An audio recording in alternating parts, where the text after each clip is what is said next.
புத்தாண்டு சிறப்பு பலன்கள் 2025. இன்னைக்கு நம்ம பார்க்க போகிறது சிம்ம ராசி. சிம்மம் காலபுருஷனின் 5ஆம் வீடு. அடுத்த ஆண்டு இங்கிலீஷ் நியூ இயர் ஆங்கில புத்தாண்டில் வரக்கூடிய 3 முக்கிய பயிற்சிகளை பற்றி பேசணும். சனி பயிற்சி, குரு பயிற்சி, ராகு கேது பயிற்சி 3மே ஒரே வருஷத்தில் வர்றது அபூர்வம். இதில் ரொம்ப முக்கியமான பயிற்சியானது சனி பயிற்சி. சிம்மத்துக்கு எப்பவுமே சனினா ஆகாது. நம்பர் 1 விரோதி அப்படின்னா சனி தான்.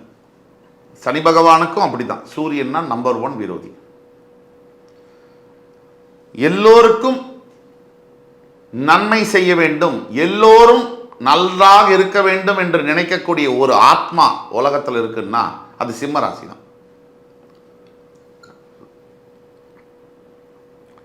தன்னை யாரும் சீண்டாத வரைக்கும் யாருக்கும் கெடுதல் நினைக்காத ஒரு உயிர் சிம்ம ராசி. நீங்க ஏன் சீன்றீங்க சிம்மத்தை? நீங்க சும்மா இருக்கிற சிங்கத்தை குடைஞ்சிட்டு அது கர்ஜிக்குதுன்னா முடியுமா? கர்ஜிக்கத்தான் செய்யும். மெக்னானிமிட்டி ஆங்கிலத்தில் சொல்லக்கூடிய பரந்த மனப்பான்மை இருக்கக்கூடிய ஒரு ராசி, அதிகமாக பரந்த மனப்பான்மை, அது சிம்மம்.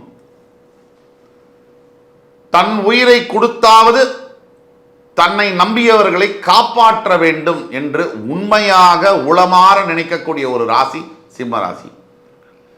அதிகமாக வாழ்க்கையில் மனதளவில் ஏமாற்றப்பட்டு அசிங்கப்படுத்தப்பட்டு காதலுக்காகவும் அன்புக்காகவும் ஏங்குவதில் முதலிடம் பிடிப்பது சிம்ம ராசி.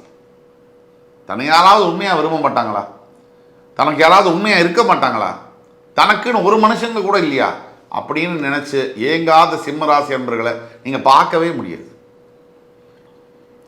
கோபமாக இருக்கட்டும், அன்பாக இருக்கட்டும், சிம்ம ராசியை பொறுத்த வரைக்கும் அளவு என்பது தெரியாது. எல்லாமே எக்ஸ்ட்ரீம் தான். எல்லாருக்கிட்டையுமே எக்ஸ்ட்ரீம் தான். எவனா இருந்தாலும் சரி டக்குன்னு வார்த்தை வந்துடும். அது சிம்ம ராசி. பின்னாடி அதையும் நினைச்சு வருத்தப்படுவாங்க, அது வேற விஷயம். நிறைய வார்த்தைகள்னால் வாழ்க்கையை தொலைத்தது சிம்ம ராசி தான். இந்த வார்த்தையை விட்டுட்டு அதனால வாழ்க்கையை தொலைத்தது சிம்ம ராசி. யாரையுமே சாராமல் நீ என்ன வேணா அடி, என்ன வேணா எனக்கு பசி பட்டினி இருக்கட்டும், நான் உன்கிட்ட வந்து நிற்க மாட்டேன் அப்படின்னு சொல்றது அந்த கௌரவம் இருக்குல்லையா, அது சிம்ம ராசி. இவ்வளவு சிறப்புகள் மிக்க சிம்ம ராசி என்பர்கள் இப்போ அஷ்டம சனியை நோக்கி இருக்கீங்க அப்படின்னு சொல்றது வருத்தமான செய்தி தான். என்னடா 2015லேருந்து 2019 வரைக்கும் வரட்டி எடுத்த சிம்மராசி அன்பர்கள் 2020க்கு அப்புறம் தான் கொஞ்சம் மூச்சு விட ஆரம்பிச்சாங்க. ஒரு 2-3 வருஷமா தான். அப்பயும் பிரச்சனைகள் இருக்கு, நிறைய இருக்கு, அப்பப்போ வந்து போகுது. இருந்தாலும் ஓரளவுக்கு வண்டி ஓடுது அப்படின்னு பார்த்தா சிம்மராசி ஒரு பக்கம் இறங்கினாலும் ஒரு பக்கம் பிடிச்சி நிறுத்துதேன்னு நினைக்கும் போது இந்த பெரிய பாறாங்கல் சுத்தினால் எடுத்து மண்டையில் பட்டார்னு போட்டா மாதிரி சிம்ம ராசிக்கு அஷ்டம சனி. என்ன பண்றது? இப்ப சிம்ம ராசிக்கு அஷ்டம சனி என்பது தன்னுடைய 7ஆம் இடம் என்று சொல்லக்கூடிய கும்பராசியில் இருக்கக்கூடிய சனி பகவான் மார்ச் 29, 2025 மீனராசி என்று சொல்லக்கூடிய அஷ்டமஸ்தானத்திற்கு வரப்போகிறார். இதுல ஒரே ஒரு ரெமெடி தான் இருக்கு உங்களுக்கு. ஒரே ஒரு சொல்லிக் கொடுறதுக்கு ஒரே ஒரு பாசிட்டிவ் பாயிண்ட். உங்களோட குரு பகவானுடைய வீடு பஞ்சமாதிபதியோட வீட்டுக்கு வராரு அவர். அது ஒன்றை தவிர சத்தியமா என்கிட்ட உங்கள்கிட்ட சொல்றதுக்கு நல்ல பாயிண்ட் இல்லை. உங்களுடைய 10ஆம் வீடு என்று சொல்லக்கூடிய ரிஷபராசியிலிருந்து உங்களோட 11ஆம் வீடு என்று சொல்லக்கூடிய மிதுன ராசிக்கு வருகிறார். அடுத்த பயிற்சி உங்களுடைய 2ஆம் வீட்டிலிருந்து வந்த கேது பகவான் உங்கள் ராசிக்கே பெயர வைக்கிறார். அது ஒன்று. உங்களுடைய 8ஆம் வீட்டிலிருந்து வந்த ராகு உங்களுடைய 7ஆம் வீட்டிற்கு வருகிறார். இது 2.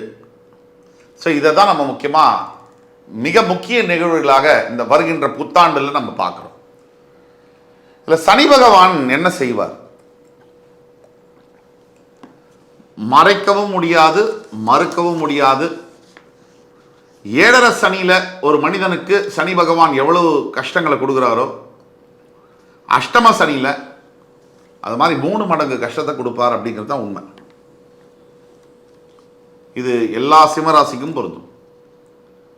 இதில் அதிசயங்களும் உண்டு. சில சிம்மராசிக்கு ஒரு 5 முதல் 10% சிம்மராசி என்பவர்கள் இதே காலகட்டத்தில் மிகப்பெரிய பதவிகள் கிடைச்சி மிகப்பெரிய சொத்துக்களை வாங்கி காருகளை வாங்கி பணம் பேர் புகழ்னு ஏறவும் உண்டு.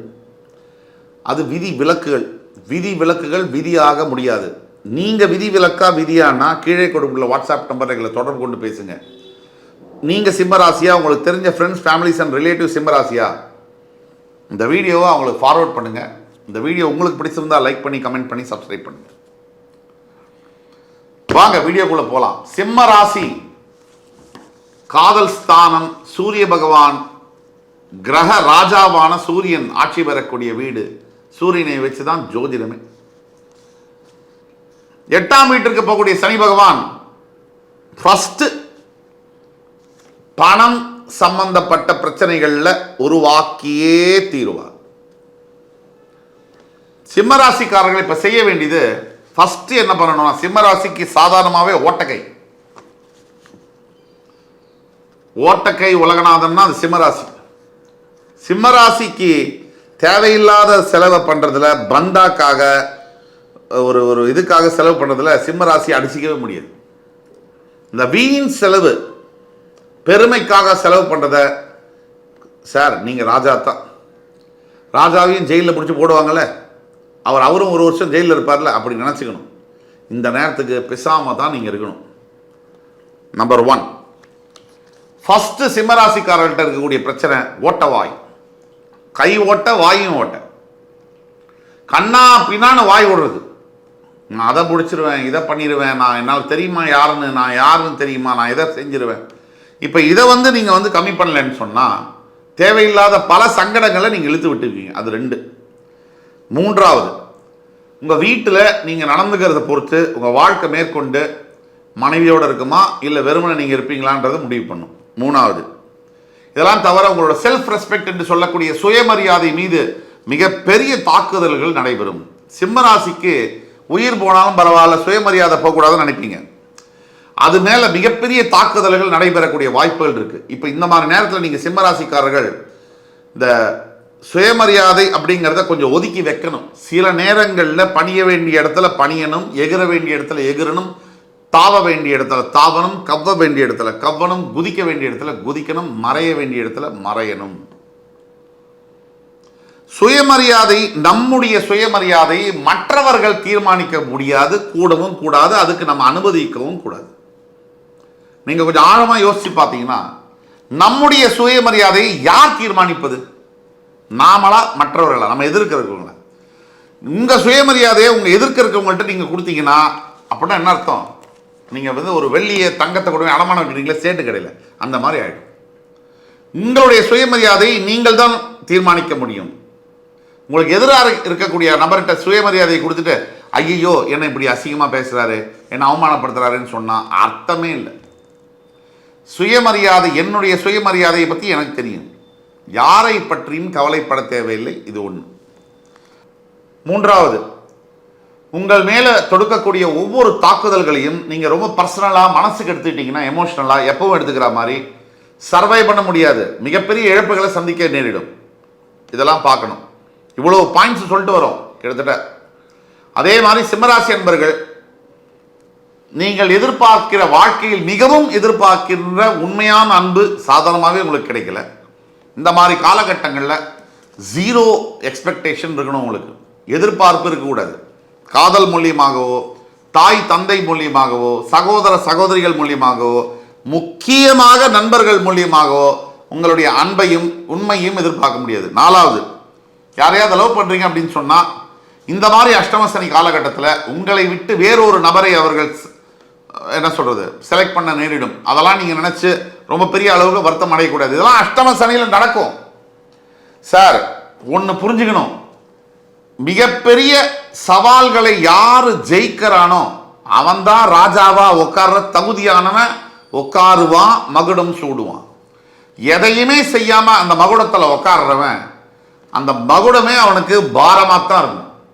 அதனால நீங்க உண்மையான தகுதியோட அந்த மகுடத்துல உட்கார போறீங்களா, ராஜ மகுடத்தை ஏற்க போறீங்களா, இல்ல என்னமோ தானோன்னு எடுத்துட்டு திரும்பி லூஸ் பண்ணிட்டு வர போறீங்களா, நீங்க தான் தீர்மானம் பண்ணணும்.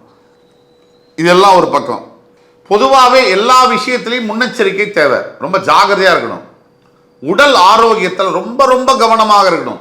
சிம்மராசியை பொறுத்த வரைக்கும் 185-90 பேர் கண்டதை சாப்பிட்றதுங்கிறது உங்களோட ஹேபிட்டு. இந்த தெரு கடையில் இருக்கிறத வந்து சாப்பிட்றது, கண்ட ஹோட்டலில் கண்டதை சாப்பிட்றது, கண்ட நேரத்துக்கு சாப்பிட்றது, இந்த விளையாட்டெல்லாம் அடுத்த 2 வருஷம் விளையாடினீங்கன்னா இது வரைக்கும் நீங்கள் சம்பாதிச்ச காசும் போயிடும், வலியும் இருக்கும், ஆஸ்பத்திரியில் வலியும் வரும். இதெல்லாம் இப்படி சொல்கிறாரேன்னு நினைக்காதீங்க. நான் உண்மையே பேசுகிறேன், உறக்க பேசுகிறேன். அதே மாதிரி 4வது சனி பகவானுடைய இன்னொரு காரகத்துவம். சிம்மராசி என்பவர்களை பொறுத்த வரைக்கும் பேராசை பட வச்சு நஷ்டத்தை கொடுப்பார் சனி பகவான். இந்த பேராசை வந்து ரொம்ப ரொம்ப ரொம்ப நுணுக்கமான விஷயம். நீங்கள் ஜாகிரதையாக இருக்கணும். ஆசையே தப்பு. இப்போ பேராசை ரொம்ப ரொம்ப தப்பு. நஷ்டம் வேண்டாம். எது இருக்கோ எது வருதோ அதை வச்சு இந்த 2 வருஷம் வாழ்க்கையை வாழ நீங்கள் பழகிக்கணும்.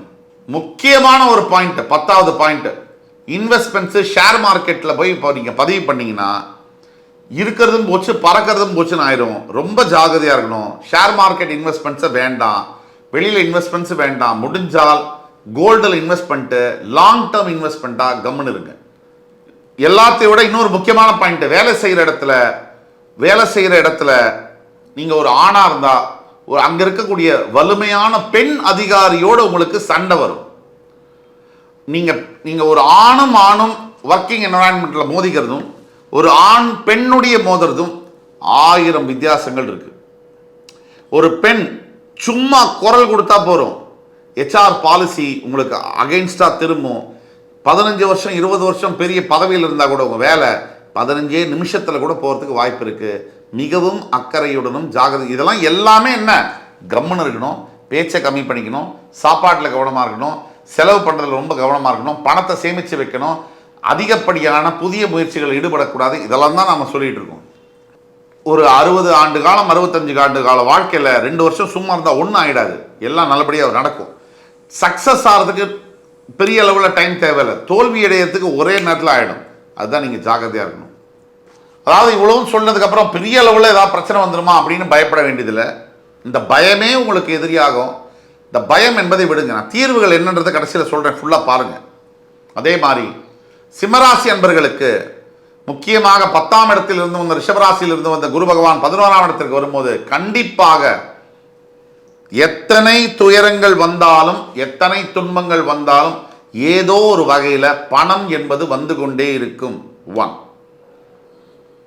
உங்கள் ராசிக்கு வரக்கூடிய கேது பகவான் பயிற்சியானதுக்கு பிறகு இந்த ஆண்டுடைய 2ஆம் பகுதியில் தேவையற்ற தடங்கல்களையும் தடைகளையும் தாமதங்களையும் கொடுத்தாலும் கூட நீங்கள் நாஸ்திகனாக இருந்தால் கூட உங்களை ஆஸ்திகனாக மாற்றுவார். தெய்வ பக்தியை உங்களுக்கு கொடுத்தே தீருவார். மிகப்பெரிய பார்க்கவே முடியாத அரிய பொக்கிஷமான சில ஆண்டவ தரிசனங்களை உங்களுக்கு தருவார். அதே மாதிரி 8ஆம் இட ராகுவை பற்றியும் நீங்கள் கேர்ஃபுல்லாக இருக்கணும். 7ஆம் இடத்திற்கு வரக்கூடிய ராகுவோடையும் நீங்கள் கேர்ஃபுல்லாக இருக்கணும். 7ஆம் இடத்திற்கு வரக்கூடிய ராகு தேவையற்ற சபலங்களை தருவார். நீங்கள் வந்து வேலை செய்யக்கூடிய இடத்துலையா இருக்கட்டும், இல்லை நீங்கள் வந்து வேற படிக்கக்கூடிய இடத்துலையா இருக்கட்டும், டைவர்ஷனை ஏற்படுத்துவார். உங்கள் ராசியை அவர் பார்க்கறதுனால அதன் மூலியமாக தேவையில்லாத காதல் தேவைதான். அதில் தேவையில்லாத காதல்னா ஒத்து வராத, நாளைக்கு வாழ்க்கைக்கு பயன்படாத எதுவுமே தேவையில்லாதது. உங்கள் வாழ்க்கைக்கு எது நல்லது செய்யுதோ அது தேவை உள்ளது. அதை நீங்கள் பார்க்கணும். உங்களுக்கு நீங்கள் நல்லது செஞ்சுக்குங்க, மற்றவங்களுக்கெல்லாம் அப்புறம் செய்யலாம்.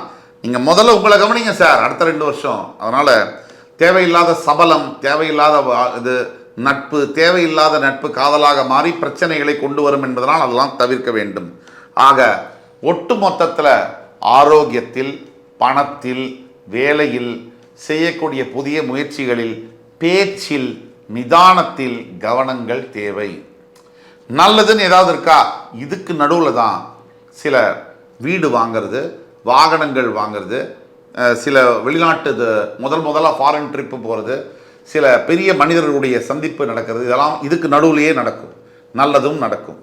ஆக தீர்வு அப்படின்னு நம்ம பார்க்கும்போது முதல் தீர்வானது கண்டிப்பாக முடிஞ்ச வரைக்கும் சிம்மராசியில் பிறந்த அத்துணை நபர்களும் காரைக்கால் பக்கத்தில் இருக்கக்கூடிய திருநள்ளாறில் வந்து இருக்கக்கூடிய தர்பாரண்யேஸ்வரர் ஸ்தலத்துக்கு சென்று நலத்தீர்த்தத்தில் குளித்து சுவாமிக்கு நல்லெண்ணெய் தீபம் ஏற்றி தர்பாரண்யேஸ்வருக்கு அபிஷேகம் செய்து சனீஸ்வர பகவானுக்கு அபிஷேகம் செய்து வெளியில் வரும்போது உடல் வஸ்திரம், அதாவது வஸ்திரங்கள், ஆடை வஸ்திரம் ப்ளஸ் அன்னதானங்கள் செய்து ஏழை எளியோருக்கு எவ்வளவு தூரம் நீங்கள் தர்மங்கள் செய்கிறீங்களோ மிகப்பெரிய அளவில் மாற்றங்கள், நல்ல மாற்றங்களை சனீஸ்வரன் கொடுப்பார். 2, தவறாமல் ஒவ்வொரு ஞாயிற்றுக்கிழமையும் உங்கள் வீட்டுக்கு பக்கத்தில் இருக்கக்கூடிய சிவ ஆலயங்களுக்கு சென்று நல்லெண்ணெய் தீபமேற்றி சனீஸ்வர பகவானுக்கு அர்ச்சனை செய்யும் போது மிகப்பெரிய நல்ல மாற்றங்கள் உருவாகும். 3வது, அனாதை பெண் குழந்தைகளுக்கு நீங்கள் செய்யக்கூடிய உதவி உங்கள் வாழ்க்கையே மாற்றி அமைக்கும்னா அதில் சந்தேகம் இல்லை. ஆக இந்த வீடியோ பார்த்து கொண்டிருக்கக்கூடிய என் உயிரினும் மேலான அன்பு சிம்மராசி பெருமக்களே, நிறைய கெடுதல்கள் சொல்லியிருந்தாலும் இதெல்லாம் நீங்கள் ஜாக்கிரதையாக இருக்கணுங்கிறதுக்காக தான் சொன்னதே தவிர உங்களை காயப்படுத்தணும், உங்களை வேணுமிட்டே இது பண்ணணும்னு சொன்னதில்லை. உங்கள் மேலே உள்ள அக்கறையில் சொன்னதே தவிர நான் சொன்ன நல்ல விஷயத்தையும் எடுத்து உங்கள் வாழ்க்கையில் நல்ல பலன்களை பெற்றாக வேண்டும் என்று வேண்டி கேட்டுக்கொண்டு மறுபடியும் உங்கள் எல்லோரையும் சந்திக்கும் வரை உங்களிடமிருந்து விடைபெறுவது உங்கள் சுபாஷ் பாலகிருஷ்ணன். நன்றி, வணக்கம், வாழ்க வளமுடன்.